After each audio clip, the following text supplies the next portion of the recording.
Right, this is an interesting one. Now, when you daydream, right? Daydreams, it's kind of like it's visualizing while you're awake. Sometimes they're just random daydreams. That's why we call them daydreaming. But you can use this to manifest what you need, right? You don't have to rely on SATS, which is state akin to sleep before bed.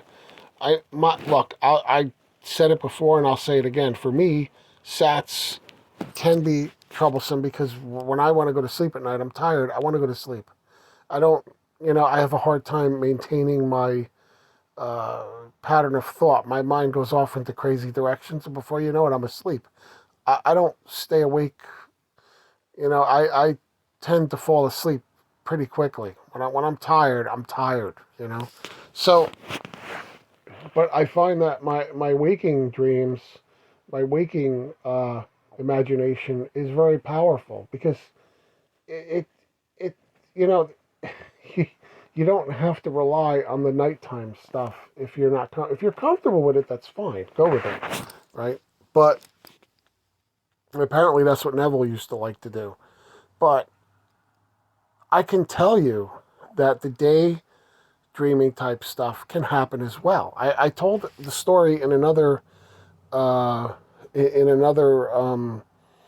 uh, talk, video, whatever, that when I was unemployed and I needed work and I was near the end of my unemployment, and we were expecting a baby, and I had we were living with my parents, and the simple act of seeing, we were driving somewhere along a route that the commuter buses into New York City take, right, in the area where we lived. And just seeing, I saw my bus, right, that I used to take when I worked in New York City. I was laid off at the time. And just imagining that bus, it was a daydream while I was driving. And I had my wife to the right of me talking the whole time. And I just imagined being back on that bus and some things I remembered from being on it. And, just the stops along the way, arriving at the bus terminal in New York City. That planted the seed, which led to the guy calling me, the guy I used to work for, calling me saying, "You still need a job?" Yes, I do.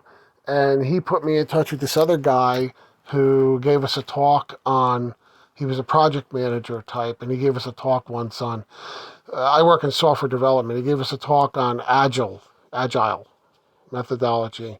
So this guy contacted me and said, "Yeah, they're trying to put together a team to build this software project because the last time it failed, and we need a team, and they know that I was good at what I do, right?" And so I came in, and the whole interview process, and I've been through interviews, right? Especially technical interviews in the technical field can be they can be harrowing, where you have to interview with several people and they give you the technical interview where they're testing you, and it can be a nightmare, right? A nightmare. None of that. It was effortless. I went in, I had one interview, and I knew before the end of the day that I had the job. And that led to that was a consulting position that led to being hired full time, being in a white collar union, having collective bargaining raises where I don't even have to ask for a raise, and being paid much more than I would in the private sector, not being subject to layoffs, just all down the line. And I'm still there now. That was in 2015. Okay, that was in 20. Actually, no, it was in 2014. Um, the consulting started in 2014. I was officially hired on in the following August in 2015, and I've been there the whole time. So I can tell you that the daydreaming, they it works. Okay, now this person here that I'm referring to in my little thing here says daydreams don't have to be real. It doesn't have to be the same thing you expect to happen in the physical world, right? And that's another one. I remember this other story where someone was they were talking about money, right?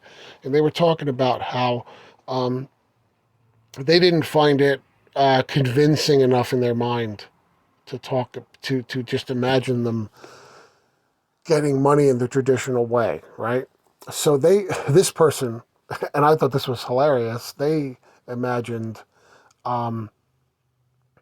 money people, okay, money people, almost like cartoon type characters, coming into their house, and the different characters were the different denominations of the currency, right?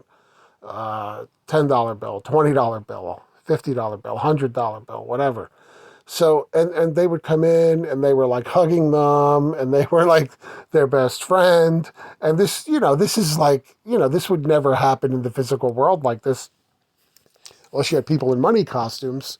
But this is what it took for this person to have the money come in and imagining avalanches of money, having an avalanche of it come at you and stuff like that. So you can be creative, is what I'm trying to say here. Have fun with it. You don't have to worry about how. And Neville Goddard says this all the time. You don't have to worry about the how. It's none of your business. It's none of your concern.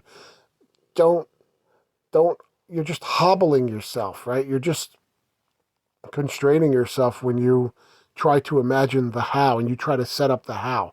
You let your essential being worry about how it's going to come into your life. And it will come into your life in a perfectly natural, normal way to the point where you will be lulled into, kind of like saying, well, it would have happened that way anyway. Just like Neville says. Neville Goddard says, it'll happen that way anyway. And he says usually people go back to sleep after that. They get what they want. It looks like it would have happened like that anyway. And they say, oh, the logical mind kicks in, the ego, and says, it would have happened that way anyway. And then they go right back to sleep, back on autopilot, forgetting all this stuff until the next time, the next crisis or whatever.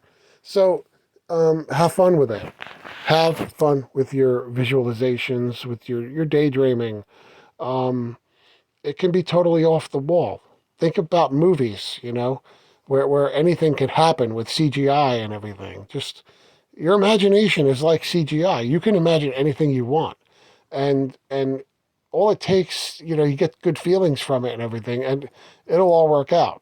So I hope if anybody's having problems out there with this stuff, that don't let the logical mind bog you down.